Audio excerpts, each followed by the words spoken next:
नजदीक ये चार इमाम की इत्तबा की जानी चाहिए और ये सही है। तो शियों के नजदीक ये देखिए, ये शिया हजरात हैं, शियों के 12 इमाम हैं। कितने? 12 इमाम हैं, शियों के 12, आपके 4 और शियों के 12। तो अगर आपका 4 दुरुस्त है तो इनका 12 क्यों नहीं? और शख्सियत पर बात कर ले तो आए, अली रजी अल्लाह तआला अन्हु पहले इनके इमाम है अली इब्न अबू तालिब। ये वो अली रजी अल्लाह तआला अन्हु नबी सल्लल्लाहु अलैहि वसल्लम के अपने चचेरे भाई, नबी सल्लल्लाहु अलैहि वसल्लम के ये दामाद। शियों के पहले इमाम वो इमाम है जिनकी अगर पैर की जूती अगर इन 4 इमामों की अगर सर की ताज बन जाए तो इनके लिए फख्र की बात।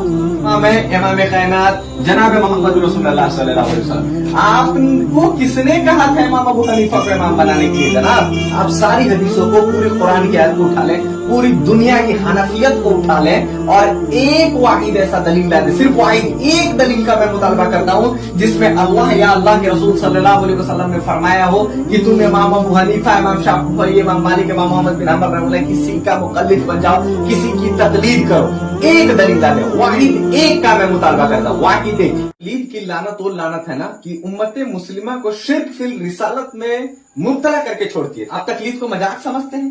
जिस दीन में अल्लाह ने किसी को इमाम नहीं बनाया, अल्लाह के रसूल ने किसी को इमाम नहीं बनाया, आपने उसको इमाम बना दिया और फिर भी तकलीद को मजाक समझते हैं आप। सर, तकलीद कोई मजाक नहीं है कि आप किसी को उठा के और इमाम बना देंगे। इमाम जिसको बनाना था अल्लाह रब्बुल आलमीन ने उसको इमाम बना दिया है। ये वो इमाम है जो इमाम कायनात है, जो इमामुल अंबिया है, जो पूरे नबियों के इमाम है, पूरी दुनिया कयामत तक के लिए इमाम है, हर शय के इमाम है, इमाम कायनात जनाब मोहम्मद रसूलुल्लाह सल्लल्लाहु अलैहि वसल्लम।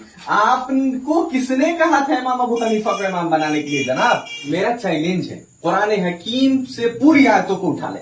आप अबाउट 6500 हदीसें आयतें हैं, आप हदीसें जो है अबाउट जैसे बुखारी, मुस्लिम, तिरमिजी, अबू दाऊद, नसाई, इब्न माजा, मुस्तदरक अल हाकिम, बैहकी, इब्न खुजैमा, मुसन्नफ इब्न अबी शैबा, मुसन्नफ इब्न अब्दुर रज़्ज़ाक, जितनी हदीसें मौजूद है अबाउट ये 1.5 से 2 लाख अबाउट हदीसें मुबारक हैं। आप सारी हदीसों को, पूरी कुरान की आयत को उठा लें, पूरी दुनिया की हनफियत को उठा लें और एक वाहिद ऐसा दलील ला दे, सिर्फ वाहिद एक दलील का मैं मुतालबा करता हूं जिसमें अल्लाह या अल्लाह के रसूल सल्लल्लाहु अलैहि वसल्लम ने फरमाया हो कि तुम इमाम अबू हनीफा, इमाम शाफी, इमाम मालिक, इमाम मोहम्मद बिन हंबल रहमतुल्लाह किसी का मुकल्लिद बन जाओ, किसी की तकलीद करो। एक दलील ला दे, वाहिद एक का मैं मुतालबा करता हूं, वाहिद एक। जनाब, तो शर्म नहीं आती है कि ये तो अहले हदीस का एक अदना फर्द सिर्फ एक इमाम जनाब मोहम्मद रसूलुल्लाह सल्लल्लाहु अलैहि वसल्लम के लिए पूरी जिंदगी लड़ता है, पूरी जिंदगी लड़ता है, और उसके मुकाबिल में आप लाते हैं आप इमाम अबू हनीफा को, इमाम मालिक, इमाम शाफी, इमाम मोहम्मद बिन हंबल रहमतुल्लाह को। शर्म नहीं आती है आपको? पूरी दुनिया की हनफियत नाक रगड़ के मर जाएगी लेकिन एक दलील नहीं ला सकती है कि किसी इमाम की तकलीद की जाए।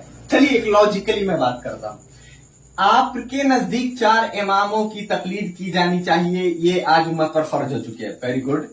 अब देखें कि आपके पास दलील क्या है। आपने कुरान की आयत को, बाज लोग, मैं अक्सर देखता हूं कि वो उलिल अम्र को आप दलील बना लेते हैं, बाज लोग। मैं, ये बहुत बड़ी एक ऐसी जहालत है कि क्या ये नबी सल्लल्लाहु अलैहि वसल्लम पर आयत उतरी तो नबी सल्लल्लाहु अलैहि वसल्लम को नहीं मालूम था कि ये आयत इमाम अबू हनीफा, इमाम शाफी, मालिक, इमाम मोहम्मद बिन हंबल रहमतुल्लाह को उतर रही है? ये उनको नहीं मालूम, सहाबा रिज़वानुल्लाहि अलैहिम इसमें इनको नहीं मालूम था। बड़ी इनके लिए तो फकर की बात होगी कि इनके ऊपर कुरान, इनके लिए कुरान उतर गई है। तो जी, ये आपने कुरान की आयत को गलत तरीके से मिसकोट किया, आपने कुरान की आयत को गलत इस्तेमाल किया जी। अब देखें, एक लॉजिकली मैं बात करता हूं। अगर 4 इमामों की इत्तबा अहले सुन्ना वल जमात, सो कॉल्ड अहले सुन्ना वल जमात, ये सुन्नी सो कॉल्ड अहले सुन्ना वल जमात, ये अहले सुन्ना वल जमात में मैं इनको समझता ही नहीं। चले, अगर आपके नजदीक ये 4 इमाम की इत्तबा की जानी चाहिए और ये सही है, तो शियों के नजदीक ये देखिए, ये शिया हजरात हैं, शियों के 12 इमाम है। कितने? 12 इमाम है, शियों के 12, आपके 4 और शियों के 12। तो अगर आपका 4 दुरुस्त है तो इनका 12 क्यों नहीं? और शख्सियत पर बात कर ले तो आए, अली रजी अल्लाह तआला अन्हु पहले इनके इमाम है अली इब्न अबू तालिब। ये ओ अली रजी अल्लाह तआला अन्हु नबी सल्लल्लाहु अलैहि वसल्लम के अपने चचेरे भाई, नबी सल्लल्लाहु अलैहि वसल्लम के ये दामाद, फातिमा रजी अल्लाह तआला के शौहर है। ये शियों के पहले इमाम वो इमाम है जिनकी अगर पैर की जूती अगर इन 4 इमामों की अगर सर की ताज बन जाए तो इनके लिए फख्र की बात होगी। आप शॉकिंग होंगे। मैं अल्लाह की कसम इनके लिए गारंटी दे दूंगा इंशाअल्लाह कि ये जन्नत में होंगे। मैं शियों के ये दूसरे इमाम हसन इब्न अली, हुसैन इब्न अली, ये तीसरे इमाम, मैं इनके लिए गारंटी दे दूंगा कि इंशाअल्लाह ये जन्नत में होंगे। इनके लिए आप दे गारंटी।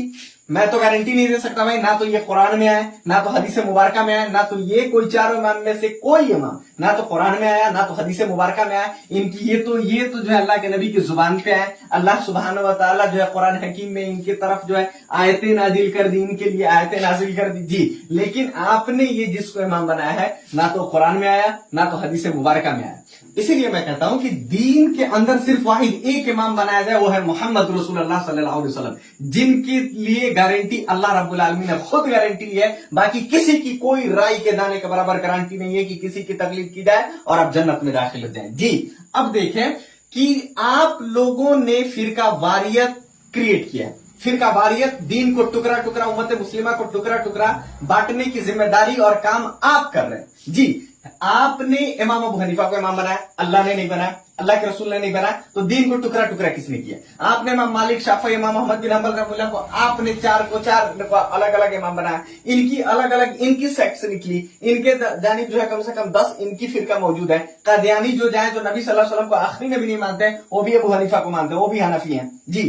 तो अब देखें कि आपने दीन को टुकड़ा टुकड़ा किया है, टुकड़ा टुकड़ा दीन को आपने किया है। इसलिए अल्लाह रब्बुल आलमीन सूरह कुरान के अंदर सूरतुल अनाम आयत नंबर 6 सूरह नंबर 6 आयत नंबर 159 के अंदर फरमाता है कि नबी सल्लल्लाहु अलैहि वसल्लम जो दीन को टुकड़ा टुकड़ा कर दे, आपका उससे कोई वास्ता नहीं है जी। तो आपसे वास्ता अल्लाह रब्बुल आलमीन, अल्लाह के नबी का कोई नहीं है, इस लिहाज से क्योंकि आपने दीन के अंदर फिरका वारियत क्रिएट किया है। और फिरका वारियत क्या है?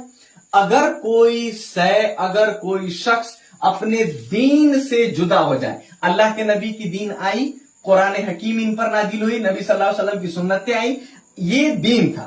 आपने नबी सल्लल्लाहु अलैहि वसल्लम के बाद अल-यौम अकमलतु लकुम दीनकुम, दीन इस्लाम मुकम्मल हो जाने के 80 साल बाद पैदा, 80 से लेकर आपको 250 साल बाद तक पैदा होने वाले शख्स को आपने दीन के अंदर इंक्लूड किया, आपने दीन बनाया। जिसको अल्लाह ने नहीं बनाया, जिसको अल्लाह के नबी ने नहीं बनाया, उसको आपने दीन बनाया। तो दीन आप अपने असल से जुदा, दीन के असल से जुदा आप हुए, दीन के असल से जुदा आप हुए। डंके की चोट पर हम आज भी कह रहे हैं कि दीन वही काबिले कबूल होगी जो जनाब मोहम्मद रसूलुल्लाह सल्लल्लाहु अलैहि वसल्लम पे 40 साल से लेकर 63 साल की उम्र तक, मतलब 23 साल तक कंटिन्यू उतरी थी। यही दिन है। इसके एक दिन बाद को हम वो मकाम नहीं देते हैं जो इसको देते हैं। तो आपने तो 80 साल से लेकर और 250 साल तक के दरमियान जो शख्स थे उसको दीन के अंदर दाखिल कर दिया, उसको बरहक बना लिया। तो जी जनाब, आपका दीन इस्लाम से, नबी सल्लल्लाहु अलैहि वसल्लम से, किताब और सुन्नत से कोई वास्ता नहीं है,